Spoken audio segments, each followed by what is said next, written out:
All right, so Auburn 15-19 in 3 years under Hugh Freeze, 6-16 in the SEC, 2-9 at home. That's not good enough. So Auburn makes a move. They become the fourth team in the SEC now with a head coaching vacancy. The other three, you have Arkansas, you have LSU, and you have Florida. Right? In your time covering the sport, can you ever remember a time, not only in the SEC but in college football, that you've had this many high-profile jobs available? Yeah, it's wild. I mean, the closest that comes to mind for me, I guess, 2021, and some of that was more of a domino effect, and that's something that we're not even talking about yet. Like, we're just thinking about the jobs that are open on November 2nd. Like, if, for instance, we'll just do a hypothetical here, if LSU hires like a Lane Kiffin, for instance, that opens up Ole Miss, and then Ole Miss is going to grab somebody. So that's like sometimes what gets the carousel really going crazy. So we haven't even had that yet. Like, if we see some of these big coach steals, which I'm sure we'll get into some of it. We know programs are going to try to do that. That will just get this thing going even crazier. But from a high profile standpoint, I mean, you think about, to me, LSU is clearly a top 10 job. I think Florida is clearly a top 10 job. I would have Penn State maybe in the 10 to 15 range, and you could have Auburn top 15 to 20. We can get into the specifics, but to have four premier jobs where you can legitimately win a national championship open with still a month left in the season, to me, is unprecedented. Have you gotten some feedback on Auburn just in terms of like what I find fascinating is between these four SEC schools, right? And you have to balance the short term and the long term vision, and things can turn over very quickly with the transfer portal in terms of players coming and going. But you look at Auburn and you look at what they have at the receiver position. You look at what they have collectively at every level of their defense. It is a lot of young talent that has accumulated a lot of experience over the last 2 years under DJ Durkin and Hugh Freeze. And there's a lot of like building blocks there that I think a lot of coaches would be attracted to. I wonder if that makes them maybe a little bit more attractive in the coaching search. Have you heard anything along that line? Yeah, I think that there's a lot of potential there, and I think the best case scenario to it, I think, could be what we've seen with Texas A&M, where there was a lot of talent on that roster, and Jimbo Fisher, there are a lot of issues there, right? You could say there was not the stability, there was not the discipline. There were a number of different things where we felt like they were not maximizing the talent on the roster. You bring in a guy like Mike Elko, who's a more serious guy, a more disciplined, hard nosed coach, and now they're a top three team in the country. I'm not saying that's what's going to happen at Auburn, but I think if you look at how Hugh Freeze has underachieved relative to the talent. If you can, for instance, retain a Cam Coleman, if you can keep some of those other guys on the roster, knowing that there'll be plenty of vultures trying to get that guy given what his talent is, if you can keep him and get the right guy at QB, maybe you think that's Deuce Knight who's already on the roster, maybe it's bringing someone with you, whatever that might be. I think that that's a roster that can be significantly improved just by being more disciplined and having better coaching, honestly. I mean, that feels like this should have been an 8-9 win team this year. So if you just have some better coaching, better QB, and maybe a stronger internal culture around the program, I think you could take a leap really easily. And so to me, I think that would be very attractive. And I think it will be very attractive to coaches, knowing that this is not a complete rebuild. If you can maintain some of that talent base that's there, and I think Auburn has the resources to do that from my understanding, I think you can see a quick jump, which would be attractive, especially for some of the, kind of the up and coming candidates that are out there right now. We're going to get right back to the video, but before we do, help us grow the show by liking and subscribing. It costs you absolutely nothing, and it helps us a ton. Let's get back to it. Now, Well, let's talk about a couple of those guys, and I'll let you kind of go through them. But the guy at the top of the list seems to be Tulane head coach Jon Sumrall, guy that is from Alabama, whose wife went to Auburn, from what I understand. He's got a lot of connections to the state, and he kind of fits that blue-collar mentality. To me, the first thing that kind of comes up in terms of what you were talking about from a level of continuity standpoint, when you have a group of five head coach and you're taking a chance on a guy being a first-time Power 4 head coach, it's like, hey, we have DJ Durkin here, a guy that's also been a head coach and a guy that's been leading one of the better units in the country. You have that continuity that you can really kind of build around there. What are you really kind of hearing about Jon Sumrall, the fit here? And are there any like dates for the casual college football fan that they need to keep in mind in terms of signing day, conference championships, how these things move? Yeah, I mean, Summerall to me is the early buzzy candidate. It makes a lot of sense. Even before Hugh Freeze got fired, that was the name that I was hearing the most from just some different Auburn boosters and people that I talked to.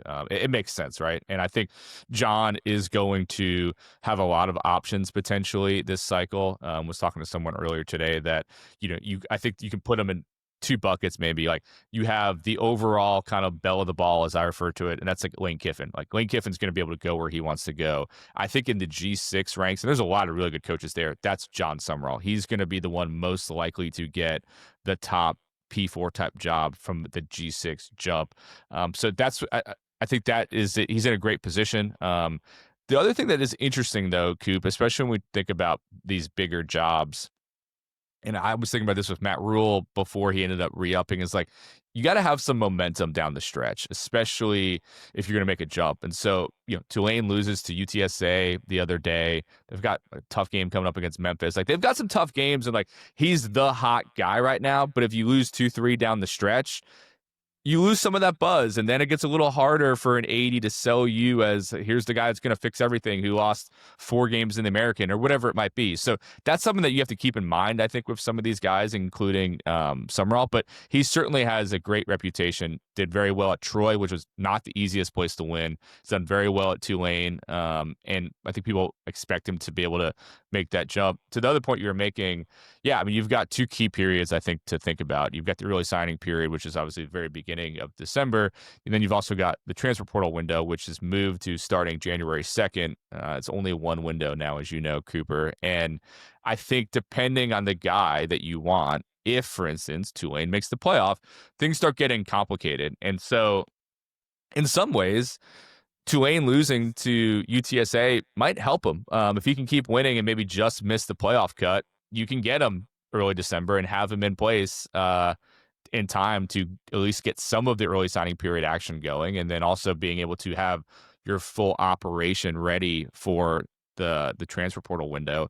If you wait, if he makes the playoff, wins a game or two, then it starts getting a little bit more complicated. And that's really the big question, I think, hanging over all of this coaching carousel season is any program willing to wait on a guy who makes the playoff? You hear mixed things. I hear more skepticism than expectation there, but if a ton of the top candidates make the playoff, like that either leaves your pool very limited or you're going to have to risk waiting, which opens up other kind of questions there. Right. That's extremely tough because signing day is on the 3rd, I believe, of December, right? Yeah. First week. And then you have conference championships on December 6th. That certainly factors in for a guy like Lane Kiffin, who we'll get to in a little bit. But I do want to kind of stick on Auburn here.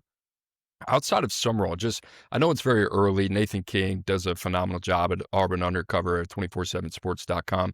Some other names that have come up, and one that I think is really kind of the first secondary option for a lot of searches, maybe like Florida, maybe like Auburn, correct me if I'm wrong, but Eli Drinkwitz at Missouri. I'm really curious to kind of get your pulse on where he is because to me, he kind of fits into that category of like a Matt Rule where it's like, okay, maybe it just makes sense to stick at Missouri in terms of how I built this place, the resources that I have invested. Is it going to be better or is it going to be worth the risk for me to go to a Florida or for an LSU where you have that pressure and those expectations year in and year out, where at this pace, I've said it before, I mean, he's on, the timeline of having a statue built of him in Columbia, Missouri right now. What are you hearing about Eli Drinkwitz and maybe his interest in some of these other jobs in the SEC? Yeah, I think you nailed it there. And I think they have had maybe one of the best NIL situations out of anyone in some ways in college football. I mean, they've been aggressive early and they've been able to find some ways to get some NIL money the way that other programs in other states did not before Missouri had it going. So he's had a very good situation there, obviously has quite a bit of job security.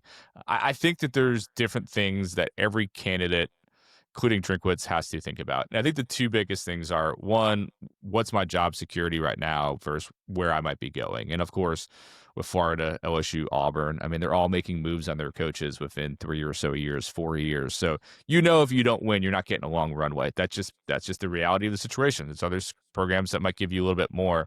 I think the other part, and this is what's going to be the most interesting thing, I think, in a lot of ways, with whether it's Drinkwitz, Kiffin, others, do I feel like I've hit my ceiling at the program I'm at, or do I feel like I can keep building? Because if I can, at Missouri, make a lot of money, which he is and will continue to do, have a lot of job security, pretty much get what I want, I have a good relationship with my AD, and I feel like I haven't tapped out, I haven't hit my ceiling, that I still can keep winning, I can take Missouri to the playoff, whatever it might be, then I think there's a lot of reason to stay. If you feel like, you know what, I've done everything I could, the best I'm going to be able to do at Missouri is 8, 9 wins or 10 wins and miss the playoff, whatever it might be, then I think you have to think more seriously about taking a leap. So that's something he's going to have to weigh.